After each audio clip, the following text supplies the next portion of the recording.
The Keeper's archives have revealed their greatest secret, something called the Worldcore, a massive chamber at the heart of the world, one meant to defend her and transform her.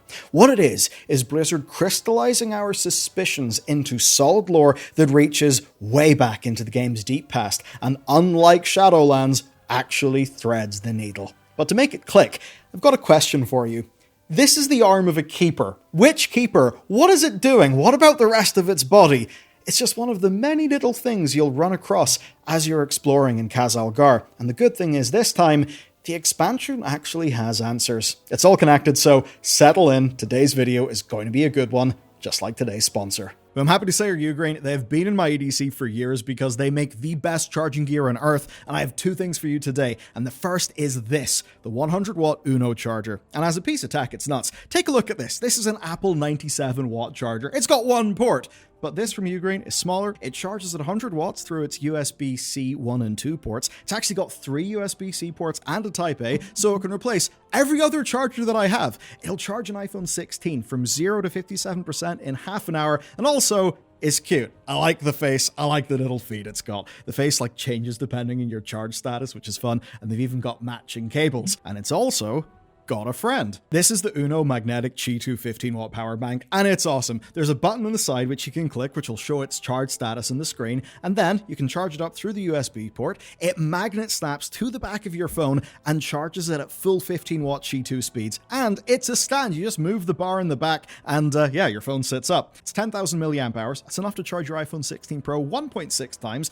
And what blows me away is just the quality and the performance you get for the price. And I love all of the fun that they're injecting into their designs these days. They are the best way to charge your technology, and you can pick up these today at their Black Friday deal prices with the links down below. A big thanks to Ugrain for sponsoring the channel. With that said, let's get into the video. Over weeks, we've been collecting pieces of Dornogold's Titan archive and bringing them back to Brinth and Dagran, and the pair of them have been trying to piece together the Isle's history and that of the Earthen. They basically don't know a lot, and they want to figure out what went on. Now, in these archives, we learn that the Keeper Archaedas, blessed by Khaz, the Titan known as the Shaper of Worlds, had been up to quite a lot. Archaedas involved himself in the construction of facilities across Azeroth, and that even includes ones that we've been to before, like the top-secret Chamber of the Heart that we discovered in Battle for Azeroth. And big picture, the story pretty much goes like this. We've long known that Azeroth was infested with old gods when the Titans arrived, and in the archives we learned that the network of machines that they built, of course the places that we've been venturing through for the last 20 years, that they formed something called the Manifold, a vast network meant to undo all of that old god corruption and carry out what the Titans call the Acclamation. And that's basically a process that over time would transform the world soul of Azeroth into a full Titan. And that certainly is the deeper meaning of Khaz'goroth's title, Shaper of Worlds. And what's fun today is that in this latest archive, we learn more. Have a listen. To protect it, we had the Earthen construct the Worldcore, a vast chamber at the heart of the world. There, the world soul will slumber, with only the Titans to influence it. This takes me back to the first thing that we noticed whenever the last Titan, the third expansion in this trio, was revealed, because we immediately noticed the similarity between the rings in the logo and the prisons that we found the incarnates in Dragonflight. And the archive essentially completely confirms that, and it sets up the stakes. So with the Worldcore existing, if something wants to claim Azeroth, they'll either need to destroy the Worldcore or claim it or control it. And this is where I want you to think back to the words inscribed upon Xal'atath's coin that we were able to fish up in Dalaran just before the city fell. The soul of your world in the palm of my hand. I think her target is clear, but this only scratches the surface. And that's because building the Worldcore was no easy feat. A whole bunch of things went wrong, and they all lead to that disembodied arm that I mentioned at the start of the video. When we first crashed onto Khaz Algar, Baelgrim, the leader of the Storm Riders, told us to pack up and leave. But then he turned around and he saw Magni. And when he did, he was in awe. He called Magni a Thragar, an ancient warrior blessed by the Titans. And that was essentially our in with the Earthen.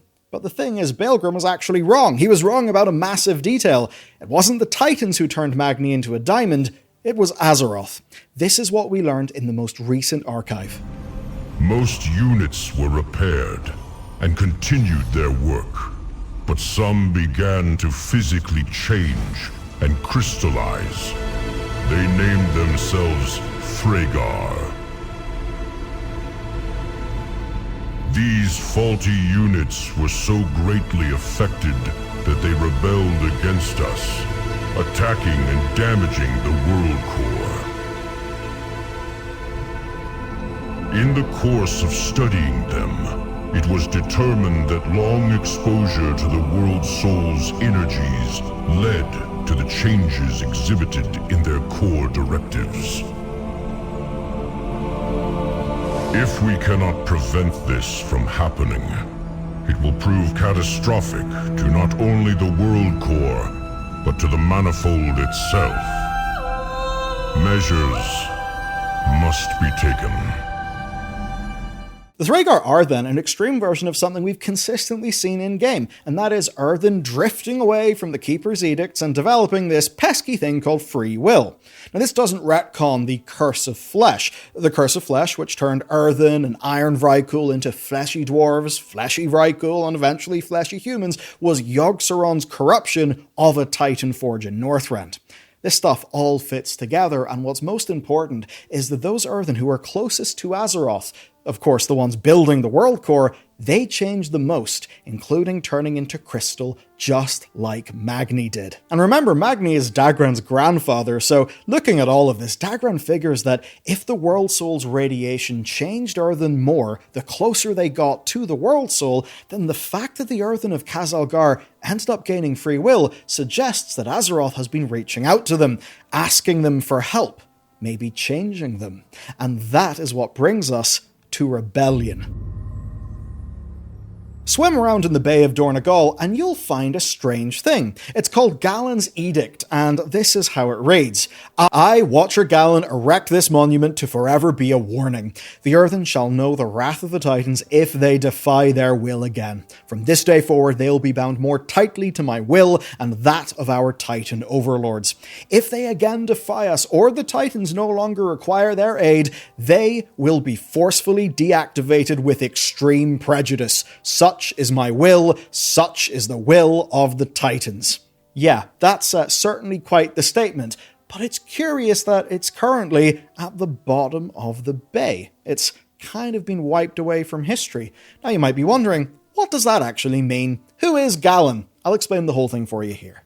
The Keepers, such as Odin, Archaedas, and Tyr, are the leaders of the Titan forged on Azeroth. Now, the Watchers are a senior rank below the Keepers. Khaz Algar was watched over by two such beings. One was called Dornick, the namesake of Donegal, and his sister was called Galen. At some point in the deep past, the Earthen rebelled against Dornick, and it seems that Galen somehow went missing. It's all set up as a mystery, but the good news is we have got enough to piece the whole thing together. First, we have the Earthen Theatre. One of the stories depicts the Earthen uprising against Dornick, and according to it, a keeper, likely Archaedas, returned to the Isle, agreed with the Earthen that Dornick was indeed a tyrant, and encouraged the Earthen uprising. And the play ends with Dornick being defeated, being dragged away and cast into a Titanforge portal, with his final words being a threat that his sister Galen would strike them down. That's absolutely menacing, and when you look at Galen's edict, it sure seems that she would do that. So the question then is, why didn't she? Why is that story not told? Well, the good news is, it does seem to be told. It's just not in the theatre, because that play's got a happy ending. It's about how Archaedas, their keeper, was a good guy and how they earned their freedom. And to solve this mystery, there are two findings in the Isle of Dorn that help us piece everything together. The first finding is the console, with a Watcher's disembodied hand, and the second is a communication. When we travel to the lesser of the Three Shields Islands, we find the console, and when we click on it, this is what it says.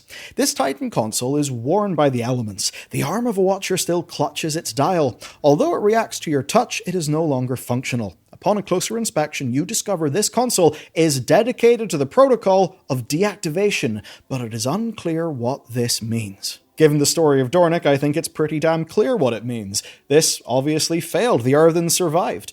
Our second clue, then, is a recording. It's a recording that we find when we're adventuring with Brinth and Dagran. And in it, we see Galen receive orders from an unknown keeper, who of course is almost certainly Archaedas. It is fragmented, but we hear just enough to piece together the story. Both Watchers did bad things, but Dornick was worse. He probably was the tyrant as depicted in the play.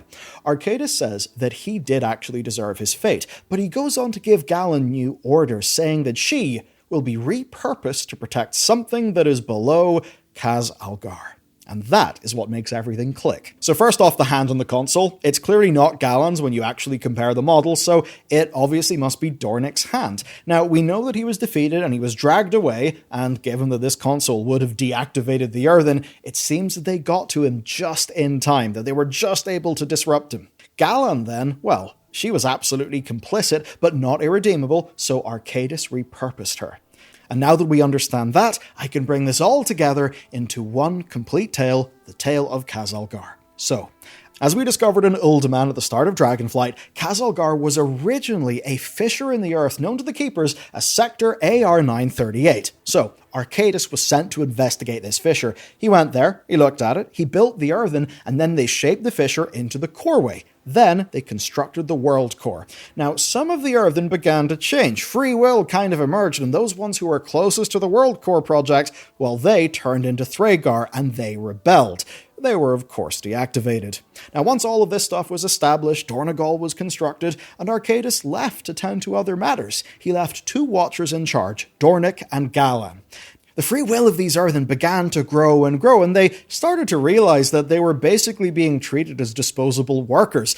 And when they would press this to Dornick, he would essentially go into fits of rage and deactivate them en masse. So they stockpiled weapons, and they did a rebellion. The Earthen ultimately defeated him just before he deactivated the Earthen, and in the aftermath, Galen was repurposed by Archaedas, who at some point had came back onto the scene.